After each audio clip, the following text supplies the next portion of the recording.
The US military beat China military at game in the South China Sea.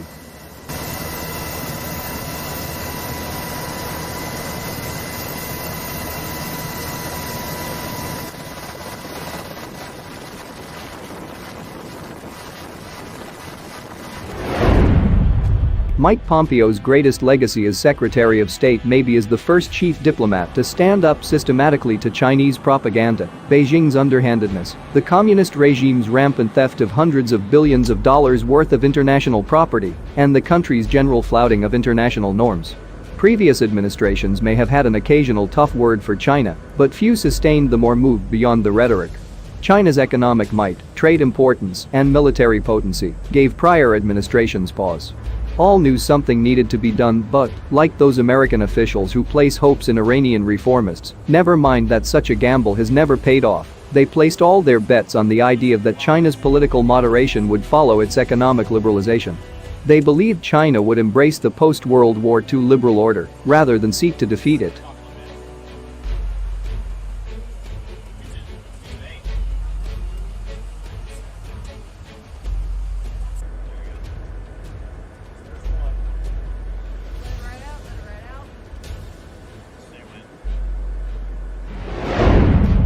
Obfuscation about the origins of the COVID-19 crisis is a symptom of Chinese political culture, but it was a reactive response to a crisis rather than proactive strategy to foment one. The same cannot be said about China's actions in the South China Sea, where it is increasingly engaged in an unprecedented grab of maritime territory. If President Xi Jinping successfully fulfills his ambition to transform low-tide elevations and rocks into islands and claim not only a 12 nautical mile territorial sea around each one, but also a 200 nautical mile exclusive economic zone, the total territory China now seeks to control puts it on par with European powers' 19th century imperial grabs.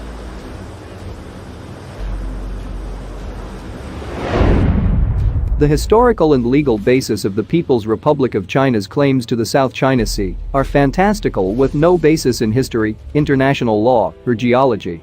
China roots its claims in the so-called Nine-Dash Line, which first appeared on maps only in 1947. Chinese maps from centuries past, however, show no such claims. While Chinese officials also back Beijing's claims by arguing that the areas included within the Nine-Dash Line were traditional Chinese fishing grounds, this argument is meaningless as Vietnamese, Filipinos, and Malaysian fishermen also plied the same waters historically. Some diplomats bend over backwards to accommodate the narratives of those sitting across the table.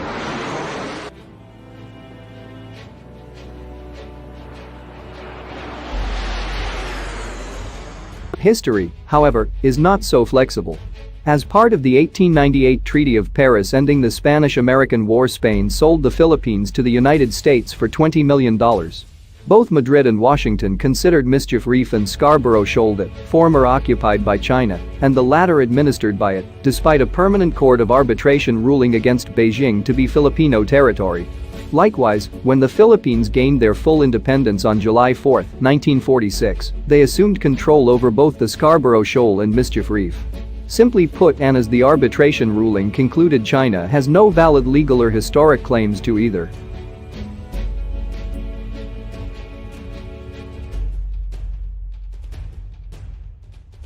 The same story continues across the South China Sea. The Center for Strategic and International Studies' invaluable Asia Maritime Transparency Initiative publishes and analyzes open-source satellite imagery of the islands, rocks, and low-tide elevations which dot the South China Sea and show visually China's salami slicing strategy of slowly transforming reefs and rocks into artificial islands and building military bases, anti-aircraft batteries, and surveillance stations on them. While Pompeo's willingness to take on Chinese propaganda is welcome, it is questionable whether winning in the court of public opinion will be enough to alter Chinese behavior. Diplomacy has value, but can only provide a solution when both sides approach it for the same purposes. For too long, however, China's Ministry of Foreign Affairs has approached diplomacy as an asymmetric warfare strategy with which to tie opponents' hands together while they advance their military position.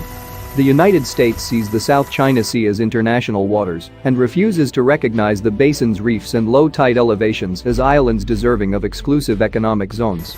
Perhaps, however, it is time to make an exception.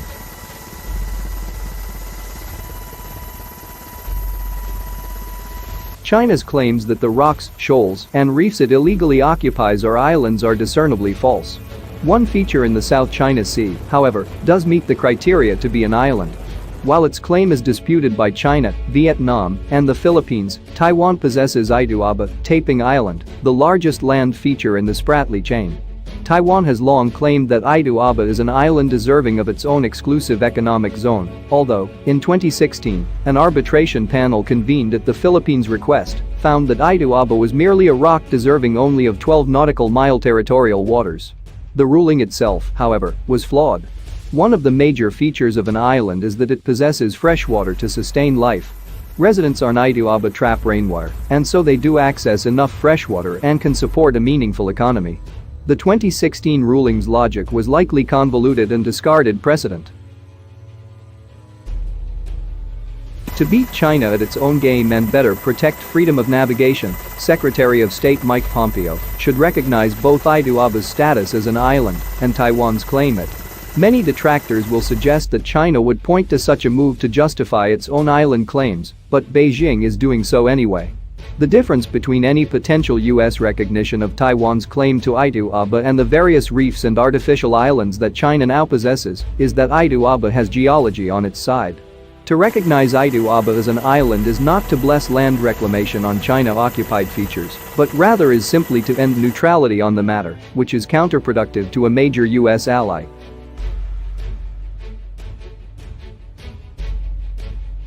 US officials might begin by visiting Iduaba during tours of the region. Consider that a slice of salami. China will not risk war because a Deputy Assistant Secretary of Defense spent an afternoon touring its airport, nature reserve, airport, or hospital. China often uses scientific missions to provide cover to its own military engineers. A second slice of salami would be the dispatch of parallel group of American geologists, engineers, and marine biologists to the island. Perhaps Iduaba could host an office of the American Institute of Taiwan to host them. A third slice would be the provision of radar and surface-to-air missiles to help defend the island from regional predators, something with which the aforementioned engineers might help. Ultimately, Taipei and Washington might celebrate their long history of strategic relations by scheduling port calls on the island. After all, Xi's actions helped catapult COVID-19 from a localized outbreak into a global pandemic.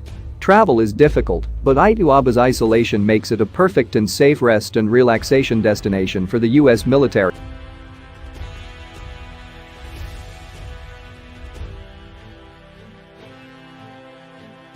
To date, diplomacy has not worked to roll back China's actions in the South China Sea, nor will it so long as China believes its salami slicing works. Perhaps, then, to be effective and to signal support for allies and protect freedom of navigation, it is time for Washington to join Beijing for a salami-themed picnic.